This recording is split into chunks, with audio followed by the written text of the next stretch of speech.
Alternative medicine की एक बिल्कुल ही नई थियोरी निकाली जिसका नाम था होम्योपैथी। उन्होंने ये लॉ डिस्कवर किया कि एक रेमेडी खुद से पैदा बीमारी का इलाज कर सकती है। तो उन्होंने हेल्दी वॉलंटियर्स पर रेमेडीज को टेस्ट किया और वो ऐसी 100 रेमेडीज के इफेक्ट को जान पाए। दिलचस्प बात यह है कि इन 100 रेमेडीज को हम आज 200 साल बाद भी इस्तेमाल करते हैं। इनमें से एक भी आउट ऑफ डेट नहीं हुई है। भारत में होम्योपैथी की हिस्ट्री की शुरुआत हुई महाराजा रणजीत सिंह के दरबार में। डॉक्टर जॉन मार्टिन होनिगबर्गर ने महाराजा को तब राहत दिलवाई जब बाकी सब डॉक्टर फेल हो चुके थे। ये डॉक्टर बाद में बंगाल में बस गए और वहां ये मेडिसिनल सिस्टम बहुत ज्यादा पॉपुलर हो गया। आयुर्वेद और सिद्ध की तरह होम्योपैथी भी इलाज के प्रति एक अलग अप्रोच रखती है। होम्योपैथी में मरीज की सबसे ज्यादा अहमियत है। कोई होम्योपैथ मरीज से उसकी history, profession, lifestyle, dreams, habits और दूसरी पर्सनल इंफॉर्मेशन के जरिए उसके एलिमेंट और रेमेडी का पता लगाता है।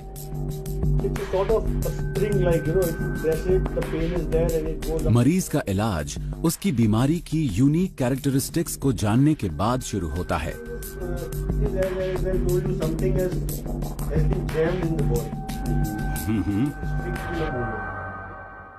जब हम किसी मरीज को स्टडी करते हैं तो पता चलता है कि वो प्रॉब्लम सिर्फ लोकल नहीं है, बल्कि वो उसके माइंड में है, उसकी नर्व्स में है। वो उसकी सोच, उसके एहसास और उसके रिएक्शन में भी नजर आती है। तो हम उस बीमारी की पूरी पिक्चर के हिसाब से कोई ऐसी रेमेडी ढूंढते हैं जो इन सब चीजों को कवर करती हो। राजीव बजाज, बजाज ऑटो लिमिटेड के मैनेजिंग डायरेक्टर और भारत के एक जाने माने इंडस्ट्रियलिस्ट हैं। वो करीब 20 साल पहले डॉक्टर शंकरन के पास आए थे जब उन्हें कई बीमारियां थी। तब मेरी उम्र करीब 30 साल की थी। मुझे स्किन की प्रॉब्लम थी, सांस की प्रॉब्लम थी, डाइजेस्टिव इश्यूज थे। उन्होंने पूरी दुनिया में एक लंबी खोज करके जानने की कोशिश की कि क्या चीज उन्हें कांस्टेंट हेल्थ दे सकती है, और उन्हें मिली होम्योपैथी। आज इनका पक्के तौर पर यह मानना है कि होम्योपैथी ने इनकी लाइफ पर बहुत गहरा असर डाला है। मुझे नहीं लगता कि होम्योपैथी के बिना मैं आज ऐसी लाइफ बिता पाता जिसमें आज बहुत शांति है। आज मैं ऐसी हालात में हूँ कि मैं जो चाहूँ वो कर सकता हूँ। उनकी बॉडी के तमाम हिस्सों की हीलिंग हुई, जैसे कि उनकी स्किन, उनका पेट वगैरह, लेकिन साथ ही उनका माइंड भी जो है वो हेल्थ की तरफ मुड़ गया और एक बैलेंस की तरफ मुड़ गया। आज ये होम्योपैथी के जबरदस्त फॉलोअर और सपोर्टर हैं। ऑल्टरनेटिव मेडिसिन की एक बिल्कुल ही नई थियोरी निकाली जिसका नाम था होम्योपैथी। उन्होंने ये लॉ डिस्कवर किया कि एक रेमेडी खुद से पैदा बीमारी का इलाज कर सकती है। तो उन्होंने हेल्दी वॉलंटियर्स पर रेमेडीज को टेस्ट किया और वो ऐसी 100 रेमेडीज के इफेक्ट को जान पाए। दिलचस्प बात यह है कि इन 100 रेमेडीज को हम आज 200 साल बाद भी इस्तेमाल करते हैं। इनमें से एक भी आउट ऑफ डेट नहीं हुई है। भारत में होम्योपैथी की हिस्ट्री की शुरुआत हुई महाराजा रणजीत सिंह के दरबार में।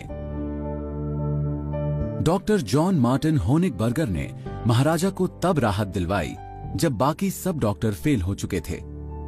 ये डॉक्टर बाद में बंगाल में बस गए और वहां ये मेडिसिनल सिस्टम बहुत ज्यादा पॉपुलर हो गया। आयुर्वेद और सिद्ध की तरह होम्योपैथी भी इलाज के प्रति एक अलग अप्रोच रखती है। होम्योपैथी में मरीज की सबसे ज्यादा अहमियत है। कोई होम्योपैथ मरीज से उसकी history, profession, lifestyle, dreams, habits और दूसरी पर्सनल इंफॉर्मेशन के जरिए उसके एलिमेंट और रेमेडी का पता लगाता है।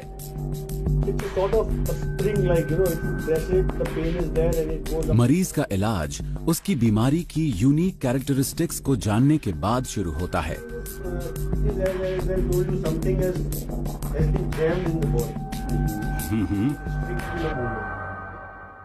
जब हम किसी मरीज को स्टडी करते हैं तो पता चलता है कि वो प्रॉब्लम सिर्फ लोकल नहीं है, बल्कि वो उसके माइंड में है, उसकी नर्व्स में है, वो उसकी सोच, उसके एहसास और उसके रिएक्शन में भी नजर आती है। तो हम उस बीमारी की पूरी पिक्चर के हिसाब से कोई ऐसी रेमेडी ढूंढते हैं जो इन सब चीजों को कवर करती हो। राजीव बजाज, बजाज ऑटो लिमिटेड के मैनेजिंग डायरेक्टर और भारत के एक जाने माने इंडस्ट्रियलिस्ट हैं। वो करीब 20 साल पहले डॉक्टर शंकरन के पास आए थे जब उन्हें कई बीमारियां थी। तब मेरी उम्र करीब 30 साल की थी। मुझे स्किन की प्रॉब्लम थी, सांस की प्रॉब्लम थी, डाइजेस्टिव इश्यूज थे। उन्होंने पूरी दुनिया में एक लंबी खोज करके जानने की कोशिश की कि क्या चीज उन्हें कांस्टेंट हेल्थ दे सकती है, और उन्हें मिली होम्योपैथी। आज इनका पक्के तौर पर यह मानना है कि होम्योपैथी ने इनकी लाइफ पर बहुत गहरा असर डाला है। मुझे नहीं लगता कि होम्योपैथी के बिना मैं आज ऐसी लाइफ बिता पाता जिसमें आज बहुत शांति है। आज मैं ऐसी हालात में हूँ कि मैं जो चाहूँ वो कर सकता हूँ। उनकी बॉडी के तमाम हिस्सों की हीलिंग हुई, जैसे कि उनकी स्किन, उनका पेट वगैरह, लेकिन साथ ही उनका माइंड भी जो है वो हेल्थ की तरफ मुड़ गया और एक बैलेंस की तरफ मुड़ गया। आज ये होम्योपैथी के जबरदस्त फॉलोअर और सपोर्टर हैं।